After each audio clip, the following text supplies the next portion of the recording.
একটা গ্রামে রাম নামে এক সৎ চাষি বাস করত। তার সংসার ছিল ছোট্ট, স্ত্রী আর এক ছেলে। রাম খুব পরিশ্রমী মানুষ। প্রতিদিন ভোরে উঠে ভাত বেঁধে মাঠে যেত আর সন্ধ্যা হলে ঘরে ফিরত। একদিন সন্ধ্যাবেলা সে মাঠ থেকে ফিরলে তার স্ত্রী হালকা অভিমানী গলায় বলল, শোনো, ছেলেটা কদিন ধরে মাংস খেতে চাইছে। কি করি? গিন্নি, কাছে 1 টাকাও নেই। দিনভর মাঠে হাড়ভাঙা খাটুনি দিই, কিন্তু ফসল বিক্রি না হলে ঘরে টাকা আসে না। কদিন ধৈর্য ধরো, তারপর কিছু একটা করব। স্ত্রীও মৃদু হাসল।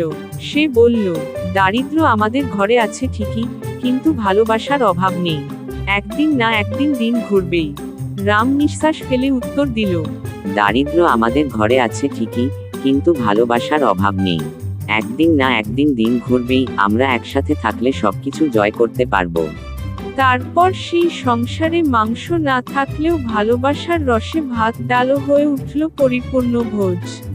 বন্ধুরা, নতুন ইউটিউব চ্যানেল খুলেছি আর এটা আমার প্রথম কার্টুন। দয়া করে সাবস্ক্রাইব করে দেবেন আর পরের কমেন্ট আপনাদের সামনে তুলে ধরা হবে।